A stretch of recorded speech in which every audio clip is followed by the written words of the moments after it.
Well, after months of uncertainty, bickering, and debate, the president has signed a bipartisan agreement on student loan interest rates. But some people say the deal fails to address the bigger issue, the skyrocketing cost of college. Certified financial planner Tony Drake with WealthWisconsin.com here to talk about what this new deal means for students and their parents, both now and as this new restructured plan rolls forward into the future.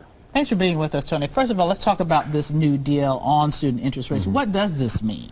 Basically, what the bill addressed was how they're going to set the interest rate. So on June 1st, they're going to look at the 10-year Treasury note, and they're going to tie it to that note for the life of the loan. That means folks going back to school this fall, taking out loans, going to pay somewhere, depending on the type of loan they take out, from 4 to 6%. Okay, so what's the good part of this legislation and what's the bad part for consumers? I think the good part is certainly the fact that it's going to lower rates for the short term, and it's also going to take some of the stability and put it back into that. A lot of folks are afraid because of the political fighting, how they were going to handle that, and so it certainly fixed some of that. Some of the downsides, certainly, because it's tied to the 10-year Treasury, that can and will go up over time. Now, they did put a cap on those loans. Again, depending on the type of loan, that's going to vary from 8 to 10%.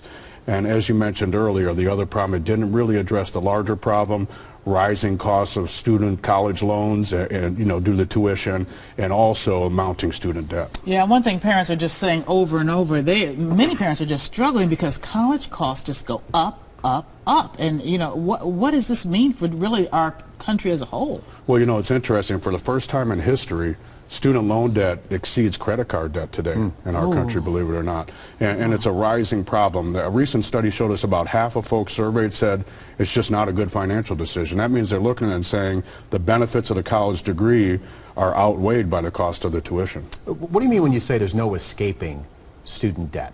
Many people don't realize if you have to declare bankruptcy, unfortunately, student loans are not forgiven.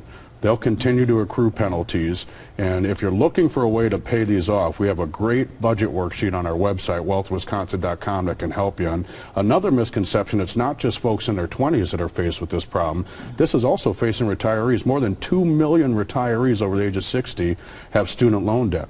Back in 2000, only 6 people had Social Security withheld due to student loan debt. Last year, 120,000 had Social Security benefits withheld because they were behind on their student debt. There are some things you can do in terms of like income-based repayment where you only have to pay for 10 years if you work in certain categories, like if you work for a nonprofit, if you're a teacher or something. There are some great benefits. Those are some of them. You can also, if you're in trouble, it's important, don't just ignore it. Don't take the mail and throw it in the garbage. Call your lender. They have some great interest-only programs. There's a lot that they'll do to help you, but you have to stay in communication with that lender. Yeah, and what are some of the important things that people need to think about if they're planning to borrow? Because this is something that you really have to plan out and you have to do your homework. Yeah, you certainly want to have a budget. And you want to consider that. Now, I think to say college tuition isn't worth it is probably not a smart decision. No. But folks are faced with it. How do I pay for it? Average student is coming out of college with over $35,000 in debt. Yeah, and a lot of these, and a lot of doctors and lawyers have these bills for years and years and years, and they find themselves never able to get out. Are there things people can do to sort of consolidate these credit loans, or what can they do in addition to, just reducing their debt? Yeah, there's certainly some consolidation plans that you can do. You can also go to the private market, get away from the federal loans, and sometimes there you can get better interest rates. You can lock it in. That's right, especially in a time like now, although the new bill is allowing you to lock in your rate as well. Still a good idea to go to college. That's right. That's right. Always important. It helped you, right? That's Thank right. you, Tony. WealthWisconsin.com. Thanks. Thank you.